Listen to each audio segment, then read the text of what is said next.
Hello, Fiedelbogen here. To my fellow workers in the vineyard, worldwide, greetings.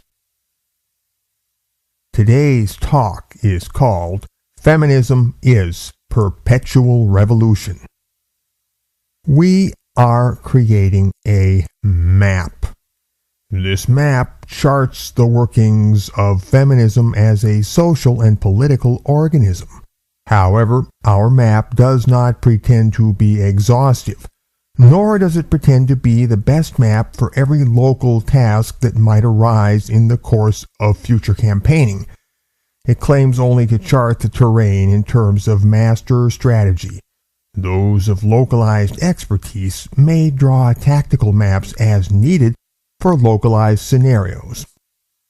We create maps in order to pattern our world, for we know that those who oppose us are drawing up maps as well, with plans for us and patterns for our world. We mean to block their presumption and to regain a bit of liberty, for which the price is eternal vigilance. Therefore, we too make maps and plans. We operate independently of feminist self-description and feminist subjectivism, for those things are an involuted microcosm meant to wrap a suffocating blanket around our brains and our lives. We prefer to study feminism from outside of feminism itself, in terms of what we need to know in order to let the air out of its tires.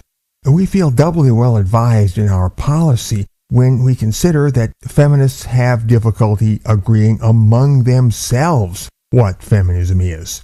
But we know what feminism means to us, and that suffices for our plans. Counter-feminist analysis understands feminism as an unstable system of restless energy, which strives continually to arrange the surrounding world according to its needs.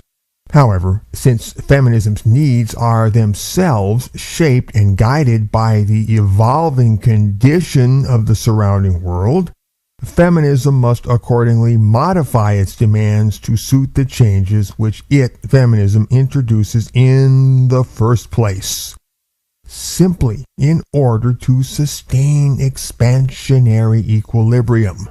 This fuels another round of change, and another, a condition that we call perpetual revolution.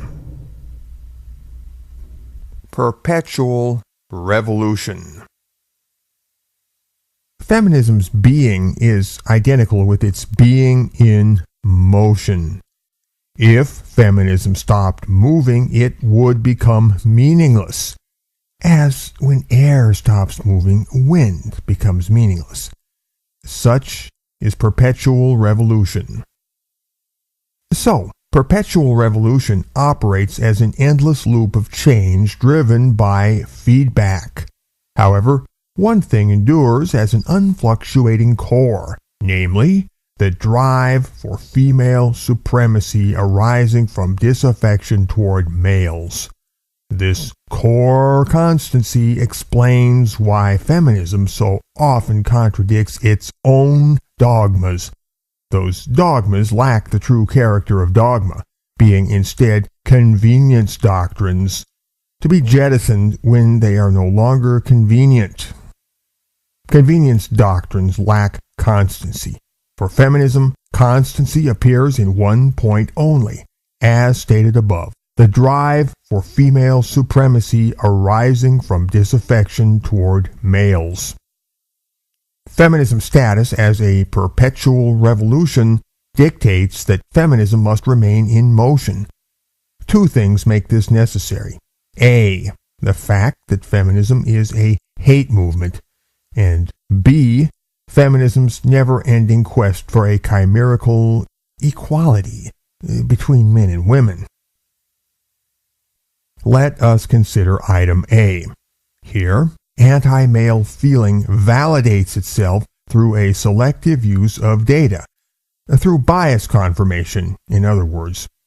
And this bias confirmation must remain in motion, continually searching out new material in order to keep itself in business. It must remain dynamic. It cannot become static. Stasis would render further deception impossible because it would freeze the core of the deception. And this would freeze the entire discussion. So you could no longer shift the discussion around like a game of three-card Monte, and the deception could no longer hide itself. Now let us consider item B, which concerns equality. The feminists love to remind us that they are just looking for equality. Oh, the saving power of cliches. The heart of this particular flim-flam has already been scrutinized, so I will pass efficiently to the matter at hand, and that is that so-called sexual equality is no better than a shimmering heat-wave mirage which moves ahead of the deluded traveler in proportion to his travels, and so stays forever out of reach. This ideally suits the requirements of perpetual revolution. A twofold task, one that might seem laughably self-contradicting, sets a particular burden upon feminism's perpetual revolution. It must establish the fictional world of feminism as the concrete, living actuality of daily life, and yet simultaneously prevent this new state of affairs from stabilizing itself. Any such stabilization would annihilate the movement along with all hope for a complete subjugation of men. The feminist movement must at all costs prevent a growth of normality from which a static pattern of life could evolve. In a static pattern of life, feminism's constitutive fictions become progressively harder to sustain. Yet these fictions remain imperative as ever. The campaign for total subjugation of the male population and the erasure of non-feminist reality is structurally integrated into feminist ideology, and the end of these things would spell the end of feminism itself. If feminist culture becomes a static pattern of life with clearly understood rules and boundaries, then feminism will lose its irrationally all-encompassing dynamism. But this it cannot afford to do. It has power because it is a dynamo, and it is a dynamo because it is dynamic. No dynamism, no dynamo, no power. Feminism cannot settle into a static form of existence, for this would entail a static and rational distribution of power between the sexes, which means that men would be able to regain their equilibrium and their autonomy.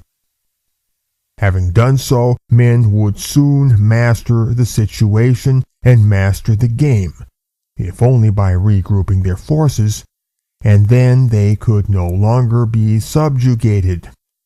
It is necessary to keep men perpetually off balance, so they can't get their bearings and adapt to their environment. Hence the need for perpetual revolution. The feminists must continually press forward along their chosen highway in order to compensate for natural forces that would carry them backward if they merely sat down and kept still. How far would or could perpetual revolution extend itself? It is our thesis that perpetual revolution will sooner or later collapse under the pressure of external forces from the non-feminist sector. However, it is of interest to ponder the logical endpoint toward which perpetual revolution points according to the law of its own nature. That endpoint is the annihilation of patriarchy or male privilege. And one must understand feminist code language to know what these things actually mean. It would be necessary to master men from the inside in the totalitarian tradition in order to bring about the consummation of perpetual revolution. The reason for this will be evident if we consider that thought is free, and that destabilization of the social environment might not be quite enough all by itself to violate the sanctity of inner space. Thus, any man who remains in control of his emotions and ideations would have, at least in theory, the power to think ill of feminism, and such a man might turn into an organizer. So the collaborationists, consisting of the pro-feminist men's movement and other males supportive of feminist political energy, are working to instill the necessary deferentiality and servility in as many men as possible, as a prophylaxis against such eventualities, such equilibriums, such autonomies. Feminism's central project, the colonization of male space, can never be complete without the colonization of male inner space. And so long as feminism continues in existence, it will exert directed energy under whatever system of camouflage toward the fulfillment of this goal. This purposefully brief talk has treated in summary form what counter-feminist analysis holds to be the essential facts about feminism, upon which any optimally effective counteractive policy ought to build itself. Fiedelbogen. Out.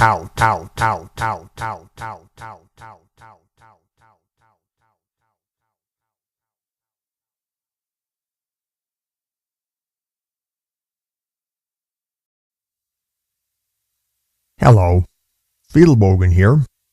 To my fellow workers in the vineyard, worldwide, greetings. Today's talk is called Feminism is Perpetual Revolution. We are creating a map.